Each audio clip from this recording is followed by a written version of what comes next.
List या third list तक तो आ ही जाएंगे, तो 3-4 हजार रैंक तक में आपको मिल जाएगा। और अगर रैंक खराब था, उतना अच्छा नहीं था, 8,000 9,000 10,000 तक रैंक था, लेकिन उनको अच्छी अच्छी कंपनीज मिल गई, यहाँ तक कि एंग्लो तक मिला है। कंपटीशन टफ था, इसी वजह से रैंक नहीं आया। इस वजह से आपको डिप्रेस्ड होने की जरूरत नहीं है।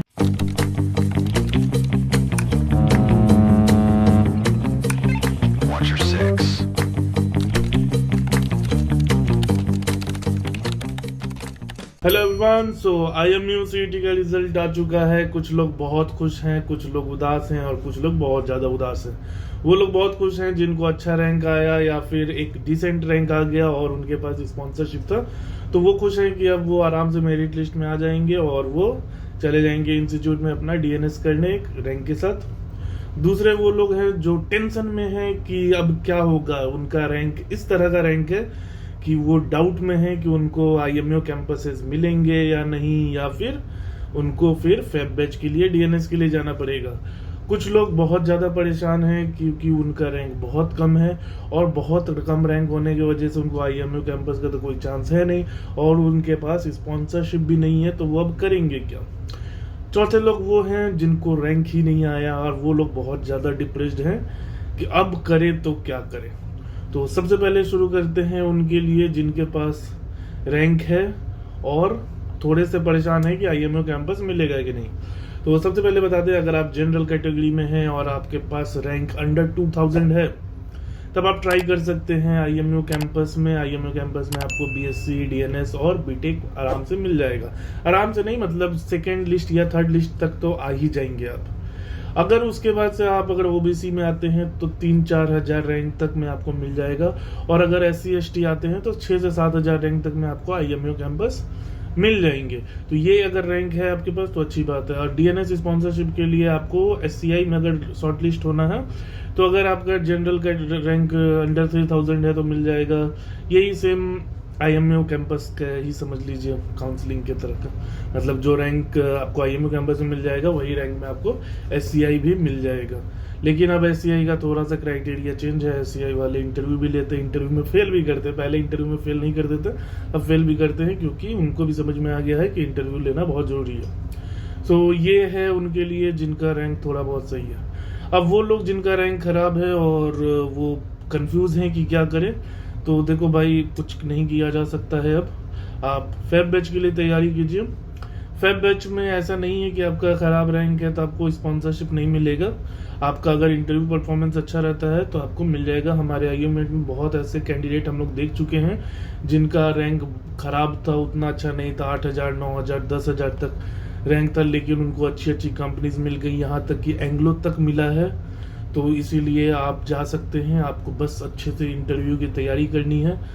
स्पॉन्सरशिप में इंटरव्यू ही इम्पोर्टेंट होता है, चाहे आप किसी भी कंपनी में जाएं। अगर आपका इंटरव्यू में परफॉर्मेंस अच्छा होता है तो फिर रैंक एक तरह से सेकेंडरी चीज़ हो जाता है। प्राइमरी चीज़ आपका हमेशा इंटरव्यू परफॉर्मेंस रहता है। अगर आप चाहते हैं कि आप इंटरव्यू के लिए तैयारी कहाँ से करें, तो आप हमारा IMU का बैच ज्वाइन कर सकते हैं जो 1 अगस्त से स्टार्ट होने वाला है, जो कि स्पॉन्सरशिप के प्रिपरेशन के लिए होगा। दूसरा चीज़, आप एक चीज़ अवॉइड कीजिएगा, आपको थोड़ा सा पैनिक होंगे क्योंकि बहुत सबको अपने कैरियर का टेंशन होता है। तो पैनिक होके टेंशन में आके आप कहीं ऐसे वैसे जगह एडमिशन नहीं ले लीजिएगा जहां आपका आगे चल के कैरियर में प्रॉब्लम आए, क्योंकि बहुत सारे इंस्टीट्यूट हैं जो कि क्लेम करेंगे कि हमारा 100% प्लेसमेंट है, हम प्लेसमेंट करवा देंगे, ये करवा देंगे, वो करवा देंगे, लेकिन ऐसा कुछ नहीं होता है। सड़क पे जो रोड किनारे जो इंजीनियरिंग कॉलेज होता है वो भी क्लेम करता है कि हमारे यहाँ BTech में 100% प्लेसमेंट है, लेकिन होता नहीं है। तो ऐसे ही बहुत सारे इंस्टीट्यूट आपको प्रॉमिस करेंगे BSc BTech के लिए कि हमारा प्लेसमेंट बहुत अच्छा है, हम करवा देंगे, लेकिन आपको उनकी बात नहीं माननी है।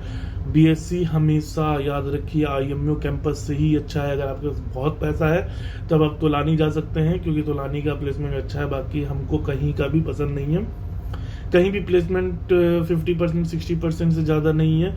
वहाँ अलग अलग रीज़न दे के आपको कंपनी के एग्ज़ाम में इंटरव्यू में बैठने नहीं दिया जाता है। तो इस चीज़ की वजह से आप थोड़ा सा अवॉइड कीजिए कि डायरेक्ट एडमिशन कहीं नहीं लेना है तो DNS स्पॉन्सरशिप क्लियर करके, या फिर IMU में अच्छा रैंक आ गया है तो फिर IMU कैंपस, नहीं तो फिर आप फेब बैच में तैयारी कीजिए। देखिए 6 महीने 1 साल अगर आप और ज़्यादा लगाते हैं तो कोई दिक्कत नहीं है। अगर गलत रास्ते पे चले जाते हैं तो आपका करियर ख़राब हो सकता है, बहुत टाइम लग जाता है। हम एक वीडियो बनाएंगे जिसमें हम कुछ एक्सपीरियंस बताएंगे कुछ अपने फ्रेंड्स का जो कि ऐसे ही सफ़र किए हैं डायरेक्ट एडमिशन के चक्कर में, सो इसी वजह से डायरेक्ट एडमिशन से बचते हैं। तीसरे वो लोग जो कि रैंक नहीं आया, देखिए आपका रैंक नहीं आया, कंपटीशन टफ था, इसी वजह से रैंक नहीं आया, इस वजह से आपको डिप्रेस्ड होने की जरूरत नहीं है। अगले साल के लिए फिर से तैयारी कीजिए, फेलियर्स होते रहते हैं, जब तक आप फेल नहीं होंगे तब तक आप सीखेंगे नहीं। आप अगर फेल हुए हैं अभी तो उस चीज़ को अच्छे से आइए, अच्छे से तैयारी कीजिए और फिर अगले साल दीजिए, जरूरत पड़े तो IIM में ज्वाइन कीजिए। लेकिन एक चीज़ हमेशा याद रखिए, आपको बहुत लोग, बहुत इंस्टीट्यूट वाले, एजेंट, फ्रॉड्स, ये लोग बोलेंगे कि हम करवा देंगे, इतना पैसा लगेगा, ये लगेगा, वो लगेगा। आप सीधे मना कर दीजिए, क्योंकि अभी आपको लगेगा कि हाँ हो जाएगा, लेकिन आप वो चीज़ आगे चल के आपके कैरियर पे बहुत बड़ा इफेक्ट डालेगा। क्योंकि ऐसा कोई इंस्टीट्यूट नहीं है जो आपका एडमिशन लेगा बिना IMU CET रैंक के, और जो इंस्टीट्यूट लेगा वो IMU एफिलेटेड नहीं है। अगर IMU एफिलेटेड नहीं है तो उसका वैल्यू ही नहीं है। इंडिया में अगर कोई इंस्टीट्यूट IMU एफिलेटेड नहीं है तो उसका उतना वैल्यू नहीं है।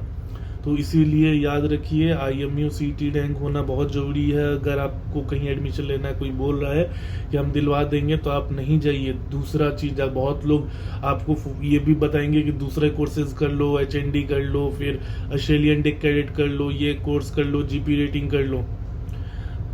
GP रेटिंग तो एक तरह से ठीक भी लगता है हमको, बाकी ये सब जो ऑस्ट्रेलियन टेक कैडेट, HND और ये जो अलाना फलाना ढिमकाना कोर्स सब जो होता है, ये सब चीज़ से एकदम बचें। एक चीज़ आपको बता देते हैं, अगर आपको कोई सजेस्ट करता है कि ये कोर्स कर लो, मेरे जान पहचान का ये इंस्टीट्यूट है, यहाँ पर हो जाएगा, तो सीधे सीधे समझ लो कि उस बंदे को उस इंस्टीट्यूट से पैसे मिले हैं, तभी वो आपको उस कोर्स के लिए सजेस्ट कर रहा है। हम कभी सजेस्ट नहीं करेंगे HND या फिर ऑस्ट्रेलियन टेक कैडेट, क्योंकि इस कोर्स में ये पूरा का पूरा कोर्स ही ट्रैप है उनके लिए जो कि 60% PCM नहीं ला पाए, या फिर जिनको IMU CET रैंक नहीं आया है, उनके लिए ये पूरा का पूरा ट्रैप बिछाया गया है जो फ़ायदा उठाना चाहते हैं उनके तरफ से।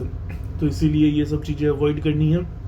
बाकी आप होशियार हैं, आपको अपने कैरियर का ज़्यादा फिक्र होना चाहिए, क्योंकि देखिए कैरियर में ऐसा भी होता है कि आपको 6 महीने साल भर का ब्रेक लेना पड़ जाता है, लेकिन इसका ये मतलब नहीं है कि उस चीज़ को बचाने के लिए आप फ्रस्ट्रेट होकर जाके कहीं भी एडमिशन ले लेंगे।